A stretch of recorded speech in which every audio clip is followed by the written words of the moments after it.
Well, has there been something recently that has surprised you? Something that you weren't expecting, something maybe you weren't planning for that just totally took you by surprise? You know, back at the end of the summer, I had gone outside into our backyard and discovered that some large predator had gotten one of the neighborhood rabbits. And so it was very clear, I'll spare you the detail, but it was very clear that this rabbit was no longer among the land of the living. And so I kind of forgot about it over the next couple hours. And later on that night, I had gone out on our back deck, and it was after dark. It was probably about 9:30 at night. And as I walked out, I heard the scurrying of a large animal and just sort of caught a blur out of the corner of my eye and realized that whatever it was that had killed that rabbit earlier had come back for it, and it was trying to move it over into some woods that were kind of adjacent to our lot. And so when it saw me and heard me, it got spooked and it dropped the rabbit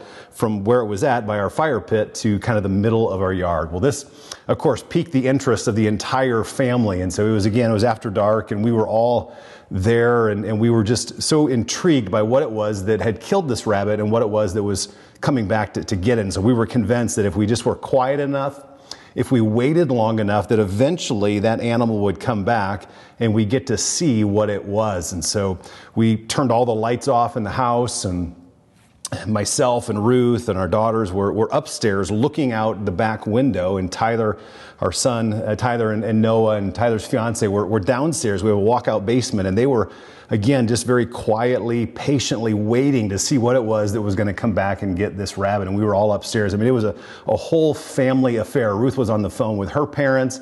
And so for the next 30 to 45 minutes, we waited quietly, and we had this discussion very quietly, and that we thought that it certainly was like a fox or a coyote. I mean, we get lots of coyotes that kind of come through the neighborhood, especially that time of the year. We hear them often. So we were convinced that what we were going to see was a coyote or a fox. And so as we waited patiently for the next 30 to 45 minutes, we were anticipating and even planning to capture on film this coyote or this fox coming back for the rabbit. And so we waited, and sure enough, just sort of out of the blue, all of a sudden, a large owl from a neighboring tree came swooping down and grabbed the rabbit and began to fly off with it. I mean, we just sort of stood there and sat there paralyzed. I mean, we were speechless. Like the idea of a predator by air never occurred to us. I mean, we were waiting for a predator by land. We were waiting for a fox or a coyote, maybe a neighborhood cat. But it didn't even cross our mind that it could possibly be a large bird. It was the largest owl that I've ever seen. And it came down and it swooped down and it sat on that rabbit for just a second, and then it took off, and we were absolutely speechless. We couldn't believe our eyes. We were completely surprised by what we saw. I mean, what is it that has surprised you recently? Has there been something that you were waiting on or planning for or expecting that ended up being totally different? You know, today we are excited to be kicking off a brand new series called the Via Dolorosa. And as we prepare to head towards Easter now, we're going to be doing this series called the Via Dolorosa. The Via Dolorosa in Latin just simply means the way of sorrow or the way of grief. If you come from a tradition that observes Lent, then you know this time of the year is really that time of preparation. We're meditating and reflecting upon the last events of Jesus' life and his death and ultimately his resurrection. And so we're just so excited to be kicking off this new series today called the Via Dolorosa, which again simply means the way of sorrow or the way of grief. You know, Christians throughout church history have traveled to the old city of Jerusalem, and they've walked this path known as the Via Dolorosa. In fact, if you were with us in Israel just a couple months ago, or if you've traveled there before, then you've likely walked that path, that road known as the Via Dolorosa. And we have historical records of Christians doing this as early as the 4th century, and those devotional stops along the way, the route, you know, those things have changed a little bit over the years, but it's still this opportunity that Christians have to go to Jerusalem and to walk that path that was very similar to the path that Jesus walked on his way to the cross and ultimately to his resurrection. And so we're going to be walking these roads over the next couple weeks leading up to Easter. We're going to be looking at key events and key stories that really follow Jesus in his footsteps in his march to Jerusalem, to the cross, and eventually to his resurrection. So we're calling it the Via Dolorosa, the way of sorrow, the way of grief. And this is really an opportunity for us to think deeply and maybe more specifically about some of these events. In fact, you can go to Jerusalem today, and again, you can walk the Via Dolorosa, and you'll notice that today there are 14 different stations of the cross. You can go in many churches around the world and you'll see these 14 stations depicted in plaques, and they're highlighting key events on the road to Jerusalem, on the way to the cross. Now, we're not going to look at all 14 of those stations. We're going to look at different events. Today, we're kicking off the series by talking about the road of suffering. We're going to be talking about how his disciples, as Jesus begins to announce his own suffering, are going to be surprised. It's not what they're planning. It's not what they're expecting. And so today we're kicking off the series by talking about the road of suffering. Next week we'll talk about the road to the throne. And then on Palm Sunday, on Good Friday, as we celebrate here together, we'll talk about the road of wrath. And then finally on Easter, we'll talk about the road of hope. And we'll again talk about several other roads after Easter, but that's where we're going over the next couple weeks. And we're just excited that you're joining us on this journey to the cross, and ultimately this journey through the cross to the resurrection. So I want to invite you to go ahead and pull out a Bible. If you're at home watching this, your dorm room, wherever you're at, pull out a Bible. I want to invite you to go ahead and turn to Matthew chapter 16. And we're going to look at verses 21 through 25, just a couple short verses today. But before we get there, I just want to make the point that the passage we're going to read in just a minute and look at comes on the heels of Peter's declaration of faith in Jesus as the Messiah. That famous question that Jesus asks Peter, and the question that he really asks all of us, who do you say that I am? Verse 16 through 18, we read Matthew's record of that, where Peter says, "You are the Messiah, the Son of the living God."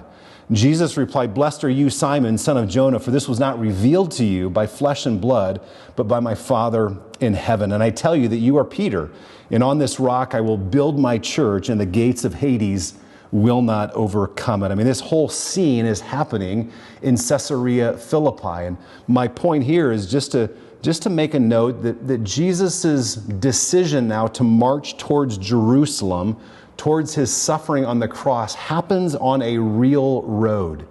It happens on this road outside of Caesarea Philippi, and this road is really still many months and many miles away from Jesus' entrance into Jerusalem. But what you'll notice here in Matthew 16 is that everything seems to change for Jesus. From this point forward, he seems different. I mean, there's just something different about what he begins to tell his disciples and what he's trying to prepare them for. He doesn't want them to be surprised by his own suffering and where it is that he's leading them and asking them to follow. And so it seems that everything begins to change from this moment forward on this real road outside of Caesarea Philippi. You know, I think about my own diagnosis, and I just want to point out, as I like to do anytime I'm talking about suffering, many of you know my story of a cancer diagnosis in 2018, and I go in every week for treatment. I mean, I have cancer cells in my bones that we are controlling and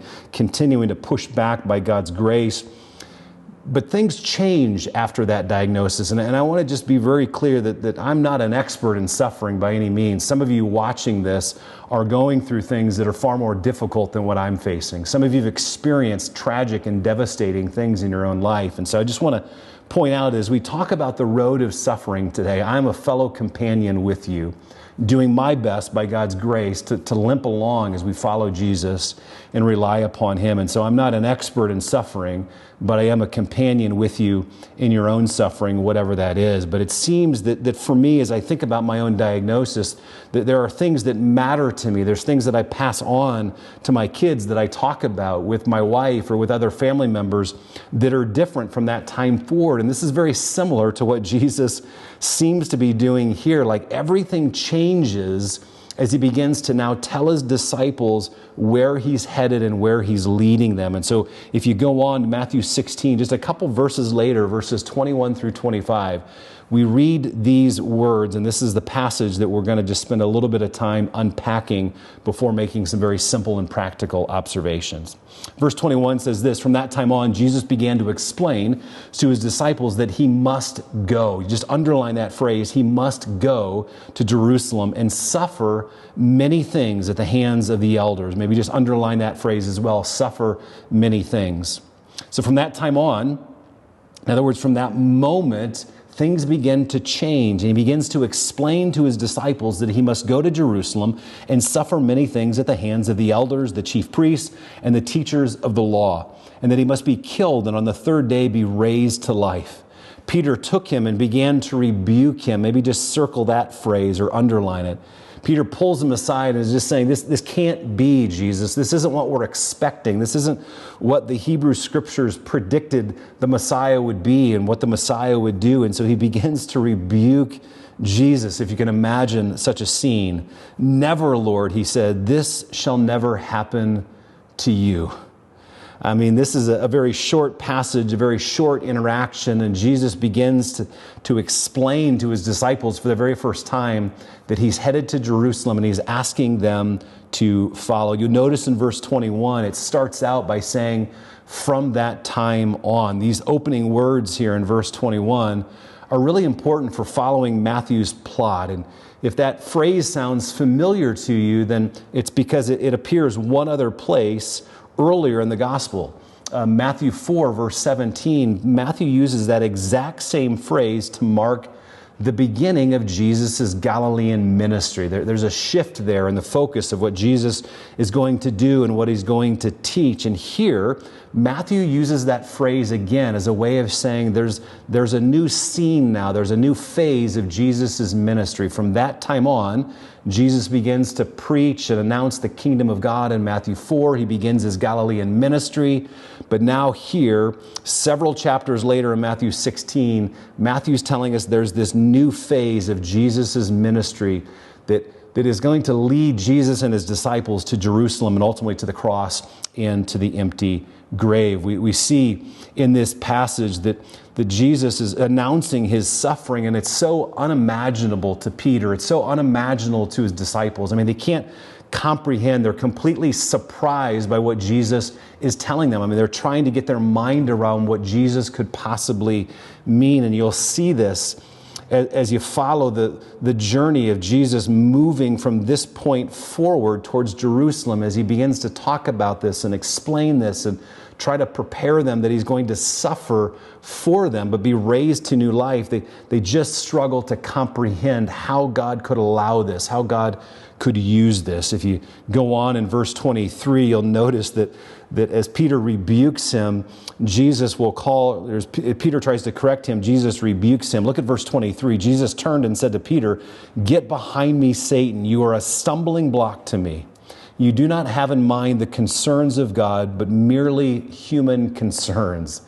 I mean, those are strong words. I mean, he rebukes Jesus and he rebukes Peter and tells him to get behind him, that he's a stumbling block, that he's standing in the way of his mission. He's standing in the way of the whole reason why the Father sent him and why he had come. And he actually calls Peter to think about his own suffering, not from a worldly perspective, not from his own flesh, but from a godly perspective. He rebukes him or he corrects him primarily here in verse 23 because Peter's not looking at the suffering of Jesus from a godly perspective. He's looking at this from his own fleshly or human perspective. It's interesting to note here in verse 23 that Jesus will call Peter a stumbling block. Now, there's clearly a contrast that is meant or that's happening here.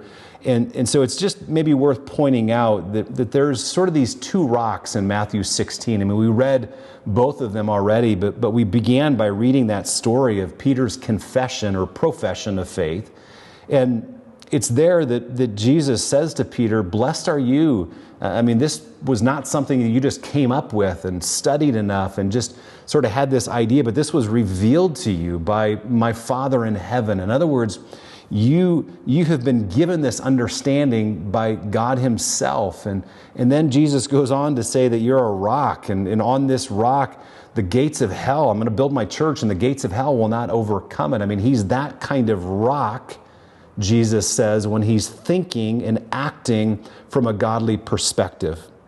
But notice the contrast here. When he's speaking out of his own flesh and he's looking at suffering in particular and the ways of God that are going to include suffering, he's called a stumbling block when he's looking at that from a worldly perspective or a human perspective. And so here you see this contrast between two rocks. When he's thinking about suffering, when he's thinking about Jesus and the kingdom of God from a godly perspective, he's a rock that the gates of hell will not overcome.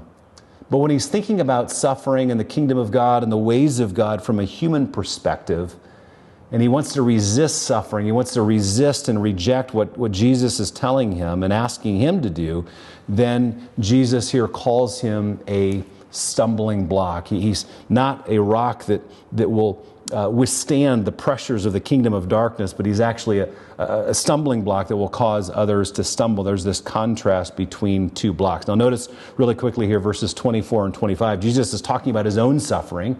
He's talking about what it's going to mean when he comes into Jerusalem. And then he kind of turns and says, listen, this is not only my journey, but this is your journey. If you're a follower of Jesus, if you've come to faith, if you've repented of your sins and turned to Jesus, if you turn to me, then my journey is going to be your journey.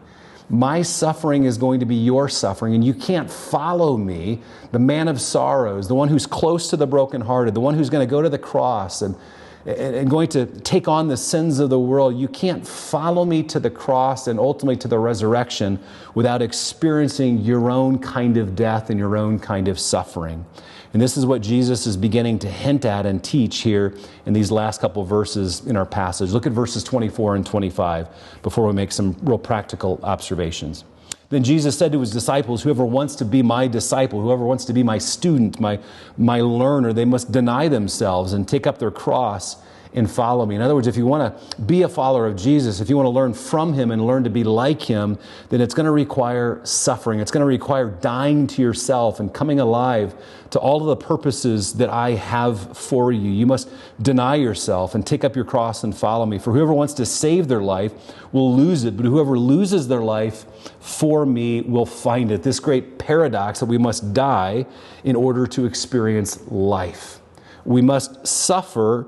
We must go through the cross in order to experience resurrection life and resurrection power, both in this life, but also in the life to come. Jesus says, this is my journey, this is my road, the road of suffering. But each of us, in different ways and at different times, will follow in the footsteps of Jesus. If Jesus suffered, then we should expect to suffer as well. And so we have this first road that we're looking at today, the road of suffering. And Jesus begins to teach his disciples and teach us that in that journey, in this journey of discipleship, of following him, it will include at some point and in some way a journey of suffering.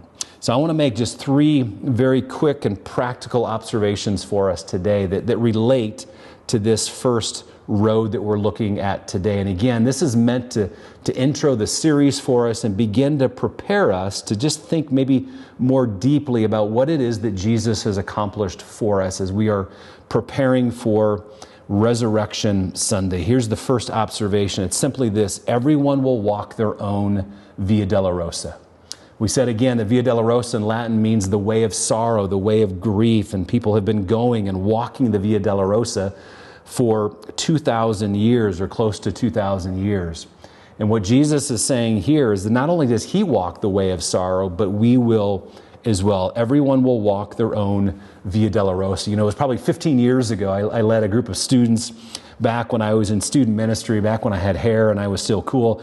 I took a group of students to Colorado and we went to this high adventure camp just outside of Colorado Springs. And one of the days, we divided up the group, and half the group went and hiked a 14,000-foot mountain. And the other group, the group that I was leading, we took off and we were going to tackle a 13,000-foot mountain. And so we got up early that day. We had a guide with us, and we got up kind of in the wee hours of the morning, and the sun wasn't up yet. And we gathered and kind of prepared and prayed for our journey, for our road to the summit. And we started out, and it was probably maybe a 7-hour hike. And we started out that journey with just great excitement, enthusiasm. I mean, students are joking and we're having fun. And then we got maybe an hour, 2 hours into that road, that path, that hike. And we began to sort of settle in and began to sort of understand a little bit more clearly what it was that we were trying to accomplish. And as the journey got longer, it got harder. I mean, it got more painful, and we just could not wait to get above the tree line, to come out of the trees and to see the summit. And we finally made it, but it was absolutely exhausting. And it's not a perfect analogy, but the reality is that all of us walk that similar path. We come to know Christ, and there's great excitement, enthusiasm. We experience God's love, and we're accepted by Him, and we begin to walk with Him. And it doesn't take us very long in that journey to discover that sometimes following Jesus is more difficult. We have a new target on our back. We have a spiritual adversary, and not everybody's excited about our decision to follow Jesus and walk with Jesus. We begin to experience maybe different trials or sufferings that we think, gosh, I thought, God, you wouldn't allow this in my life. I've given my life to you, and why is this happening to me? And we all make that journey through pain and suffering, and life is full of great success and joy, and yet it's also full of great suffering as well, until we reach that summit, that resurrection. We meet Jesus in our suffering, and we find He's not only the crucified one, but He's also the resurrected one. But it's a journey that we all take. Everyone will walk their own Via Dolorosa. And we saw that in verse 24. Whoever wants to be my disciple must deny themselves and take up their own cross and follow me. His road of suffering is our road of suffering. Now, our suffering might come in different ways. I mean, it might come the result of an illness, or maybe a painful divorce. Maybe you're watching this and you and your spouse have experienced just the pain and the heartache of wanting a child, and just for whatever reason, just recognizing that right now it just doesn't seem that God is opening your womb or allowing that new life that the scriptures say is a blessing, is a reward, and you're struggling with that, to understand that. Maybe as a parent, you've experienced just the painful reality of a son or daughter that's walked away from the faith. It might be you who are a young man or a young woman, and you're trying to follow Christ on your college campus, and not all of your friends are super excited about that. Maybe you have family members who've sort of written you off or kept you at a distance because of your loyalty to Jesus, your new relationship with Jesus. I mean, all of us will face our own Via Dolorosa. Will walk that in different ways. And the Bible is very clear to just sort of make a distinction between the different types of suffering and trials that we face. I mean, there are some sufferings that we face that come about because of our own choices, our own sin. I mean, Galatians 6, verses 7 and 8 describe that person who reaps what they sow. There are certain choices we make, or maybe sins that we commit that bring about certain consequences. And so sometimes our own suffering is the result of choices that we make or sin that we engage in. And God, because He's a loving Father, He, out of love for us, He disciplines us, He corrects us. But it's, again, like a good father who wants to see his kids grow up. Some of us suffer not because of our own sin, our own choices, but we sin at the hands of somebody else and their choices and their sin. And so it doesn't have anything to do with our own doing, but it's the result of somebody else's sin, somebody else's rejection or rebellion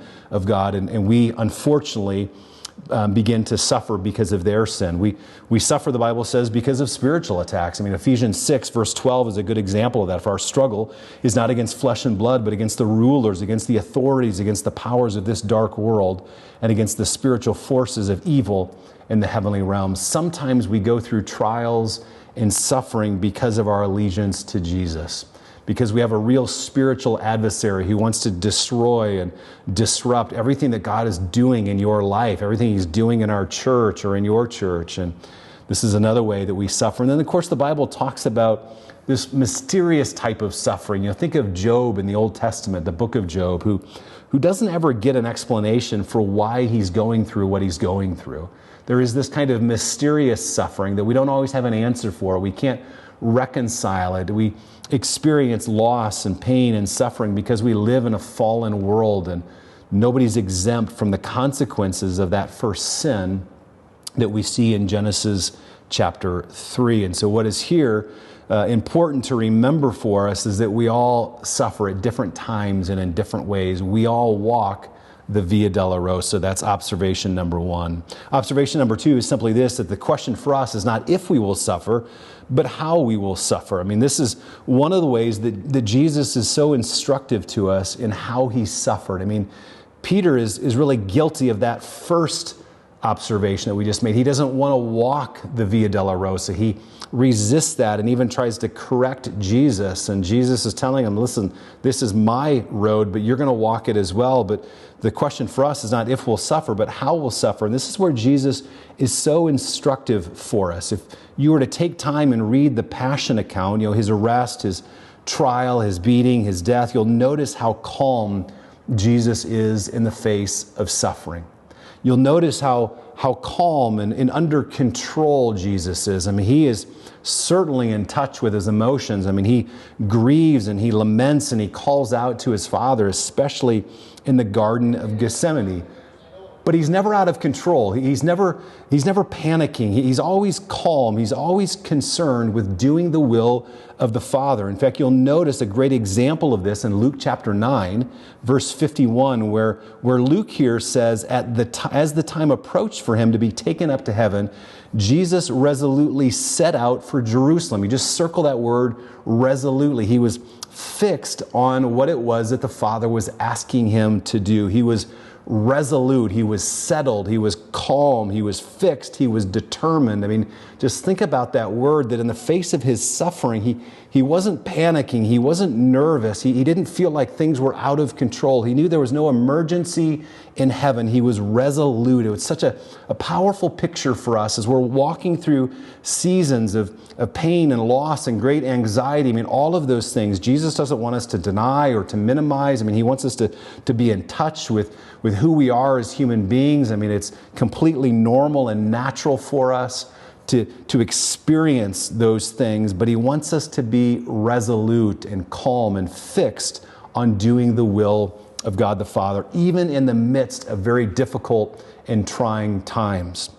I want to just really quickly, before we move on, just make a point here. This isn't necessarily in our text, but I think it's really important for us to remember that in times of suffering, in times of seasons where we don't understand what God is doing, it's difficult for us sometimes to feel like that there is fruit or that we're being productive. And I want to just sort of make a distinction here that there's going to be times in our life where we don't feel as productive because of suffering.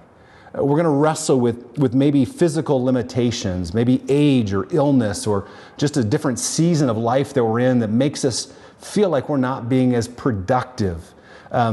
But what's important to remember is that God calls us not so much to be productive, but he calls us to be fruitful.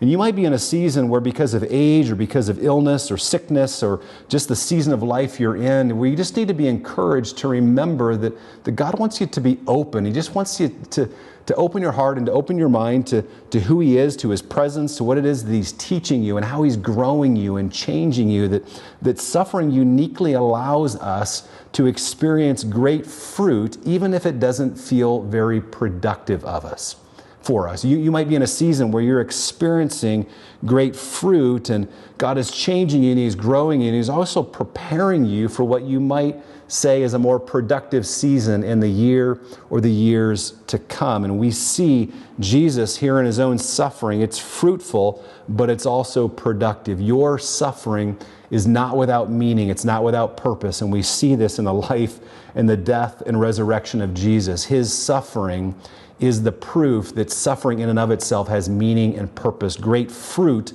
comes out of Jesus' suffering, namely the forgiveness of our sins, the hope of new life, the hope of everlasting life. And then lastly, observation 3, when our suffering comes, we will either try to escape it, endure it, or embrace it. I want to just end with those three reactions to suffering.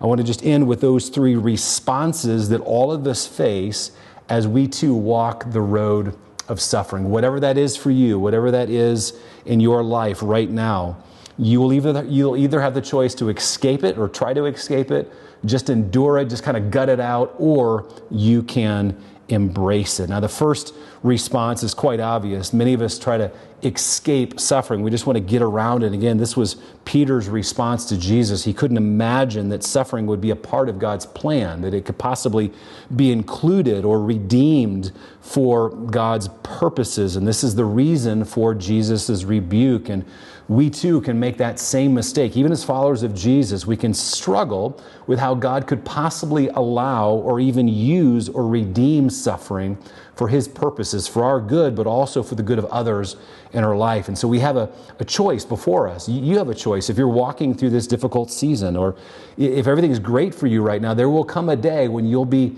faced with this choice. Will I just try to escape suffering and get around it? I mean, your comfort or lack thereof is not commentary on God's character. So whether you're experiencing a great season of what you feel like is God's favor or blessing, or whether you're experiencing a very difficult and hard season that includes this road of suffering, God's love for you is the same. And so we have that first response of just trying to escape it or get around it, and we can wrongly believe certain things about God, as Peter did. The second way we can react to suffering, or the road of suffering, is we can just endure it. Now, clearly the New Testament calls us to be patient in suffering, to endure, to persevere. This is not the kind of endurance that I'm talking about here. The kind of endurance that Jesus values, that God values, is an endurance that's anchored in hope. That a kind of endurance that lacks hope is really no virtue at all. And many of us can walk through difficult seasons, and we can just sort of gut it out and just try to get through it. And oftentimes, when we lack hope in those difficult seasons, our heart can grow bitter, we can grow resentful, we can grow angry, we can withdraw from God, we can withdraw from church, or withdraw from others. And this is not the kind of endurance that Jesus is asking us to respond to the road of suffering in our life. That kind of endurance here that we are supposed to grow through and to grow around, or this kind of response, this kind of endurance that we're talking about here, is an endurance that is marked with faith, hope, and love. But lastly, we also have this choice to react to the road of suffering by embracing suffering. Do you see your suffering as an offering back to God, an opportunity in the midst of a painful season to offer your life, to offer your suffering to Jesus, the man of sorrows, the one who came and He shared in our suffering to redeem us and to restore us and to bring us back into a right relationship with God, to share in His life, this life of love. And so this last response is clearly the desired response. It's a response that is marked by trust and surrender. I mean, it includes grieving and mourning and sort of lamenting and being honest with God. But this kind of reaction to the road of suffering is one that is marked by embracing it, but it's marked by suffering that is also marked with surrender and trust. This is what we see modeled for us in the life of Jesus. And again, as we're preparing for Easter, we're reflecting upon the way that Jesus, in His life and in His death, did not try to escape suffering. He didn't just endure it without faith and hope and love, but He embraced it. This is what Luke tells us in Luke 22, verse 42, that very painful, honest encounter of Jesus in the Garden of Gethsemane, where His friends fall asleep on Him. He's wrestling with what it is that the Father is asking Him to walk through. He says, "Father, if you're willing, take this cup from me, yet not my will, but yours be done." It's important for us as we close today to remember that Jesus' will and the Father's will are in harmony. I mean, Jesus is not agonizing because He has to walk through some cruel set of circumstances that the Father has set up. I mean, the Scriptures teach that the Father and the Son are one. I mean, the Father doesn't die on the cross for Jesus. That would be wrong theologically. But the Father is there with Jesus. And it's the love of God that sends Jesus to the cross, and the Father's will and Jesus' will are in harmony, and he's agonizing because he understands just how far and just how costly real love is. And he's willing to do the Father's will because he loves the Father and he wants to please the Father, and he knows that this is what love does. Love suffers. And so he says, not my will, but your will be done. He offers in that moment his own suffering to the Father as a way of being obedient to him and pleasing him and honoring him. This is what Peter will say to us years later as a much older man. He understands now what suffering involves, and he's going to encourage this church as he writes a letter that we now call 1 Peter in the New Testament. But Peter says this in 1 Peter 4. He says, therefore, since Christ suffered in his body, arm yourselves also with the same attitude. Because whoever suffers in the body is done with sin. As a result, they do not live the rest of their earthly lives for evil human desires, but rather for the will of God. As we close today, in just a moment, I'm going to pray for you. I'm going to pray specifically that Jesus would bring healing in whatever it is that you're walking through right now. We want to pray and believe that God can alleviate suffering, that he can take it away, that he can bring healing and restoration, that God has a heart to do that. But we also believe that sometimes God doesn't do that, and we need to ask God for the grace to not just escape suffering, endure it, but to embrace suffering. We want to not just embrace suffering, but we want to embrace the will of God. And so I'm going to pray for you in just a moment as we close, that God might bring healing, he might bring relief, he might bring restoration.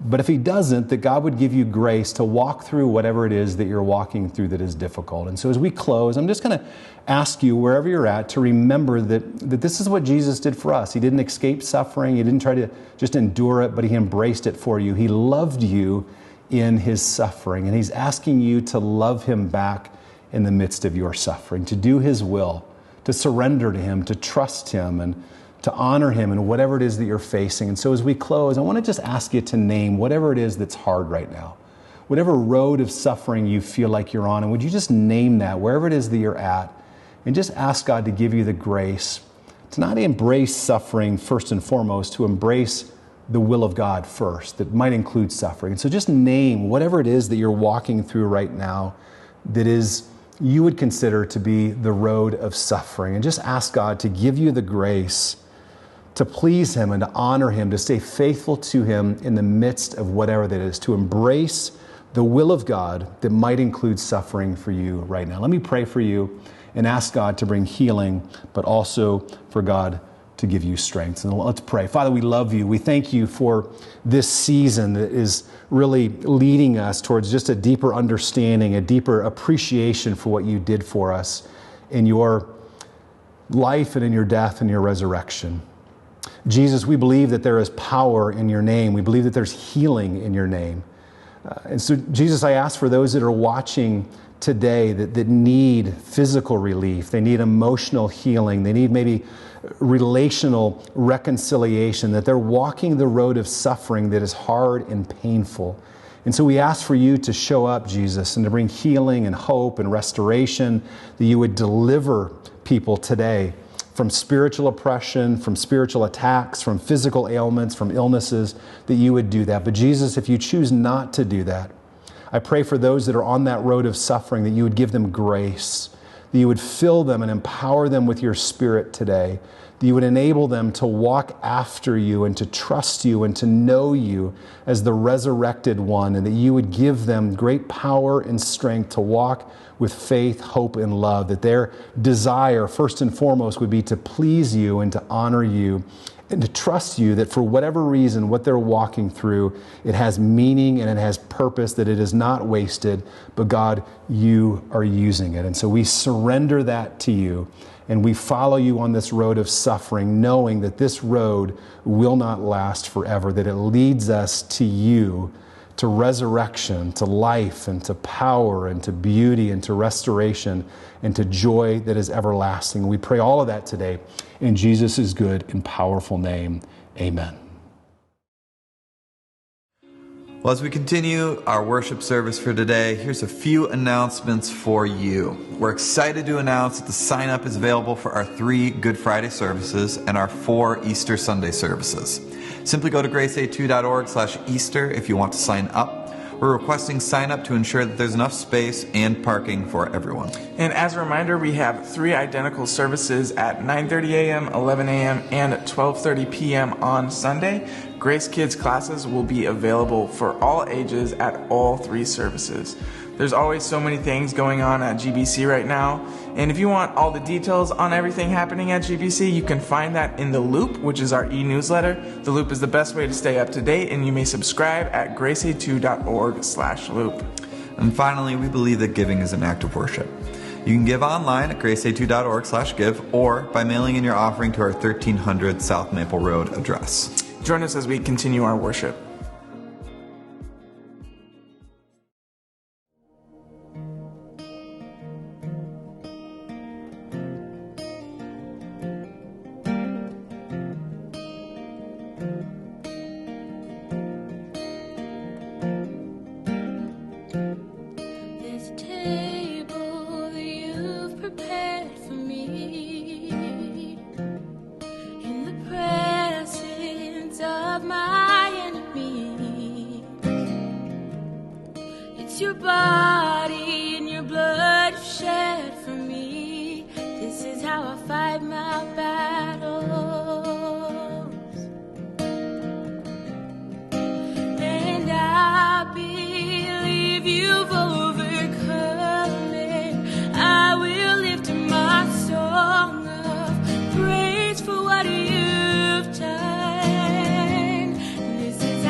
Like I'm surrounded, but I'm surrounded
my